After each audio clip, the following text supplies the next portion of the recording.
Welcome back to the Awesome Agents podcast. I'm Alex, and today we are diving into what might be the most dramatic storyline in AI right now. The Anthropic Pentagon saga, which somehow just got more interesting. Right, because last week it looked like this thing was completely blown up. Federal ban, supply chain risk label, Hegseth calling Anthropic a threat to national security.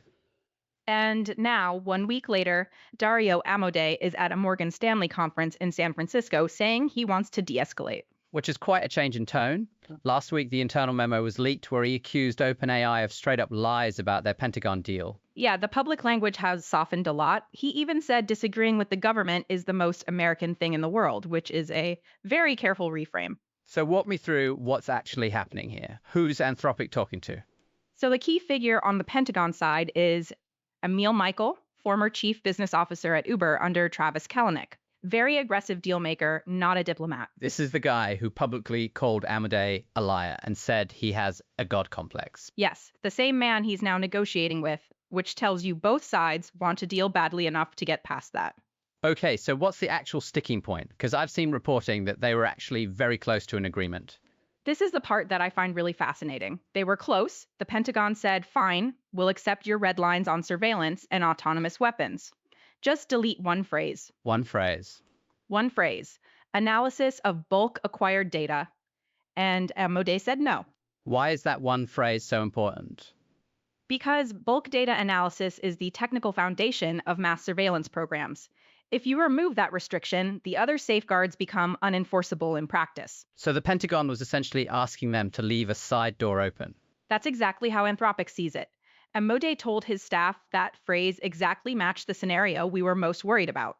And the Pentagon's counter-argument is that existing law already bans warrantless surveillance, so the clause is extra. Right.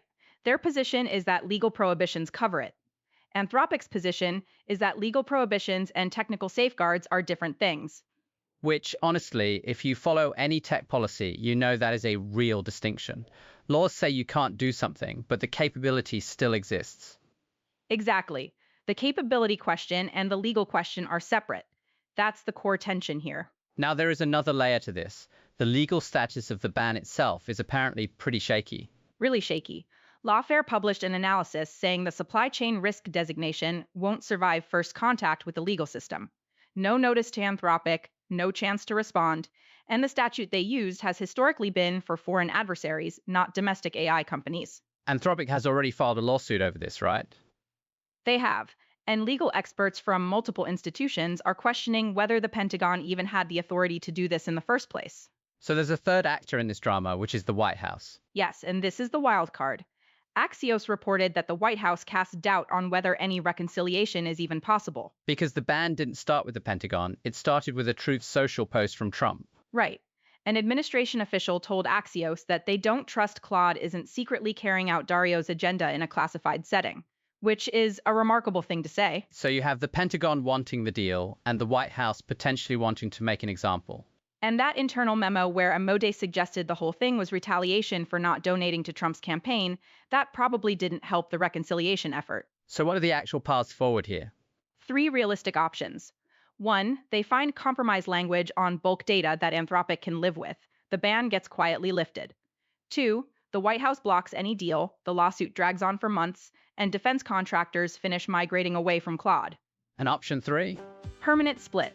Anthropic focuses on commercial markets, which are actually doing very well.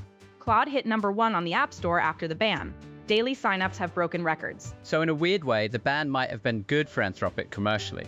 It absolutely gave them a PR boost. Whether that trade-off is worth losing a large government contract is a different question. What do you think is most likely? I think both sides want path 1, but the White House is the variable nobody can control. If they decide the political value of keeping Anthropic out outweighs the operational value of Claude, the deal is dead regardless of what Michael and Amodei agree to. This is a really unusual situation. An AI company drawing hard lines about how its product can be used, and that becoming a national security flashpoint. And the precedent it sets matters beyond this one contract. If Anthropic wins, it signals that AI companies can impose conditions on government use.